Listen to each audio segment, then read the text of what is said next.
বিসমিল্লাহির রহমানির রহিম।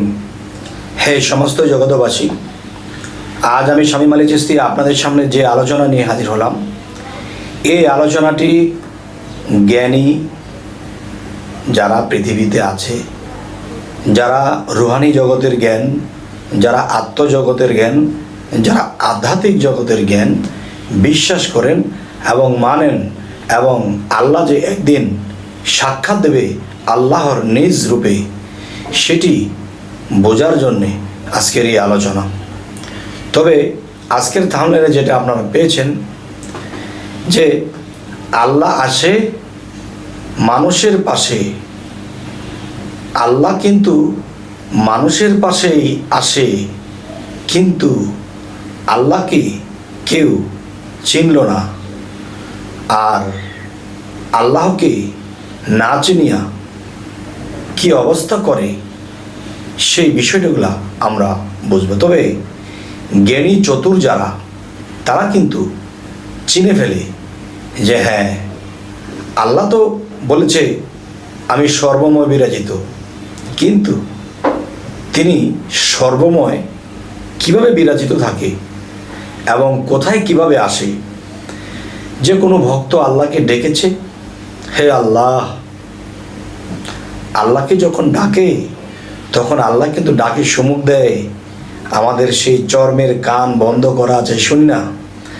আল্লাহ কিন্তু আমাদের সামনে আসে, আমাদের চর্ম চোখে তা দেখি না, কিন্তু চর্ম চোখে দেখার মতো জ্ঞানও আল্লাহ দিয়ে রেখেছে, কিন্তু মানুষ সেই পর্যন্ত বোঝার চেষ্টা করে না। একটা কথাই শুধু বলে কি, যে আল্লাহ নিরাকার, আল্লাহকে দেখা যায় না, আল্লাহর কোনো আকার নেই। নাউজুবিল্লাহ। আল্লাহকে যদি আমি এই কথা বলে থাকি যে হে আল্লাহ, তোমার আকার নেই, তখন কি হবে? আল্লাহকে ছোট করা হবে। সেটি কেমন? আল্লাহ কি বলেছে? কুল হু আল্লাহু আহাদ, আমি এক, আল্লাহুস সামাদ, আমি স্বয়ংসম্পূর্ণ, আমি অভাবহীন, আমার সব আছে। তো আল্লাহ যদি বলে আমার সব আছে, আর আমি যদি না বুঝে বলি আল্লাহর আকার নেই, তাহলে আল্লাহর আকারের অভাব আর এই কথাটার জবাব দিতে হবে একদিন সেই পরকালে। তবে সমস্ত কিছু বলা সম্ভব নয়, এমন কিছু বলার চেষ্টা করব যে আল্লাহ মানুষের পাশে কিভাবে আসে, ডাকলেও আসে, না ডাকলেও আসে। প্রেমিক ও জ্ঞানী চতুর লোকে তাদের চোখে ভাসে এবং তারা দেখতে পারে এবং আল্লাহর সেবাও তারা করে দিতে পারে। সুবহানাল্লাহ। সেটি কেমন করে? অবিশ্বাস করার মতো, না মানার মতো এমন কথা নয়, অবশ্যই মানতে হবে। জ্ঞানী গুণী কয়। তাই শামীম আলী যেটুকুই তার বুঝে ধরে অতটুকুই বলে যায়। যেমন একটি বিষয় হলো, দেখুন, যে মানুষ আল্লাহর কাছে অনেক সময় অনেক কিছু চেয়ে থাকে, যা কিছু চাইলো তা কিন্তু সে পাইবার যোগ্যতা নেই। একটা সংসারে 5টা সন্তান থাকলে কোনো সন্তানকে বাবা মা দিচ্ছে, বাবা তুমি এটা নেও, ওটা দিয়ে এটা করো, বাবা আমি এটা নেব না, আমি পারবো না। সে পারবে, নিচ্ছে না। সেটা যোগ্য, সেটা নিচ্ছে না। আর যে অযোগ্য, সে শুধু চাইতেছে, তার মানে তাকে যদি দেওয়া হয় সেটাকে নষ্ট করবে। আচ্ছা, তাহলে বাবা মাও কিন্তু জানে কাকে কি কোনটা দিলে কি হবে ভালো মন্দ। তাহলে আল্লাহ তো অগ্রিম সবই জানেন। তখন কোনো বান্দা যখন চোখের জলে আল্লাহর সাধনা করে আল্লাহকে ডাকে, যখন সেই বান্দা নিজের কোনো কিছু প্রয়োজন মনে করে, তখন দেখা যায় যে সেই প্রয়োজন মেটাতে আল্লাহ যে তাকে কিছু দেবে, কিন্তু আল্লাহ তাকে দিচ্ছে না। সে তো চাচ্ছে, এটা পাওয়ার যোগ্যতা তার নেই। তারপরেও কিন্তু আল্লাহ তার ডাক শুনে সন্তুষ্ট হয়ে আসে, বেশি জায়গায় কম হলেও দেয়। আর সেই মানুষগুলো শরীয়তের মধ্যেই বেশি, আর তরিকতের মধ্যে কম। কারণ তরিকতের মানুষে আকার নিরাকার দুইটাই বোঝে, কিন্তু শরীয়তের মানুষ আকারও বোঝে না, নিরাকারও বোঝে না। আচ্ছা, তো এখন আল্লাহ কি বলেছে? ওয়াল্লাযী খালাকাল মাউতা ওয়াল হায়াতা, যে আমি মানুষের মৃত্যু ও জীবন সৃষ্টি করিয়াছি পরীক্ষা করার জন্য, তোমাদের মধ্যে কে কর্মে উত্তম। হ্যাঁ, তবে এই জিনিসগুলো বোঝার আছে। দেখেন, আপনি আল্লাহর কাছে চাইছেন, আল্লাহ তুমি আমাকে এটা দেও, আমাকে দেও। আল্লাহ দেওয়ার জন্য একটা শিশুর ভাব ধরে এসেছে। একটা শিশু এসেছে, শিশু বলতেছে যে তোমার জন্য দোয়া করব, তুমি আল্লাহর কাছে যেন কিছু চাইলে পাও। দেখো আমি এতিম, আমাকে দেখার কেউ নেই, আমি জন্মের পরে আমার বাবা মা মরে গেছে, আমাকে কেউ আদর করে না, তুমি কি আমাকে একটু আদর করবে, তুমি আমাকে কিছু খেতে দেবে? তখন সেই ব্যক্তিটি কি বলল, দূর হয়ে যা, দূর হয়ে যা, তারে সেবা করলে, তারে খাওয়াইলে আল্লাহ আমাকে দেবে, দূর হ। এই শিশুটিকে আলাকল্লি শাহিন কাদির,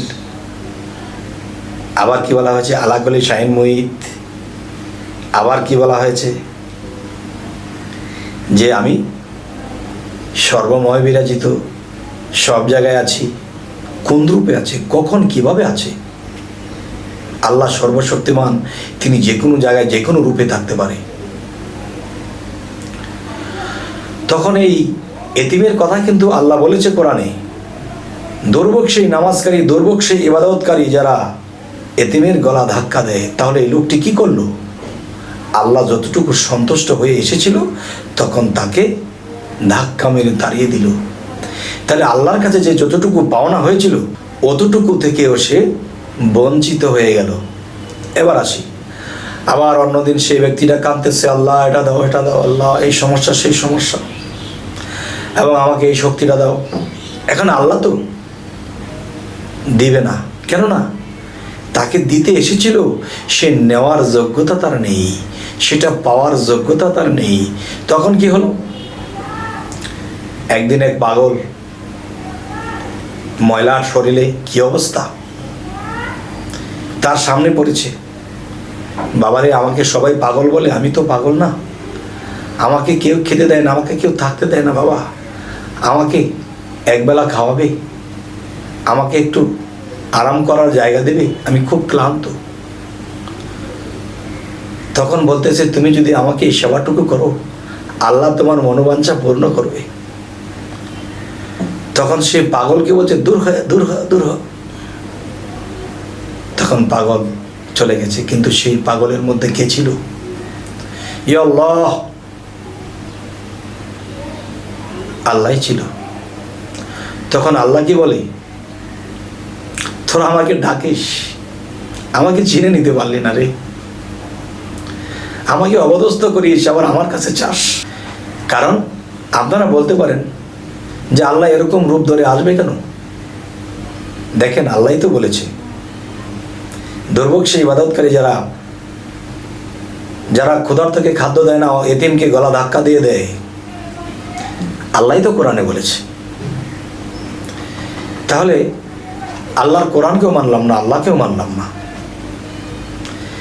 তবে বুঝবো কি করে তারা যে আল্লাহ? আল্লাহ বলেছে কোনো এতিমকে সেবা করো, আমি সেই সেবা পাবো। কোনো অসুস্থ, কোনো পথহারা মানুষকে তোমরা আশ্রয় দাও, তাকে পথ দেখিয়ে দাও, তবেই তোমরা আমার সেবাই করা হবে। কিন্তু এই জিনিসগুলো না বোঝার কারণে আমরা কিন্তু আজ এই অবস্থা। তবে হে সমস্ত জগতবাসী, আজকে আলোচনাটি আপনাদের কি বোঝানো হলো, কি বুঝলেন, অবশ্যই কমেন্টে জানাবেন, এবং সামনে কি ধরনের আলোচনা চাইছেন তাও জানাবেন। তো আমাদের চ্যানেলটিকে লাইক দিবেন, শেয়ার দেবেন, এটাই তো, আর কি করবেন। সকলে ভালো থাকবেন, আল্লাহ হাফিজ।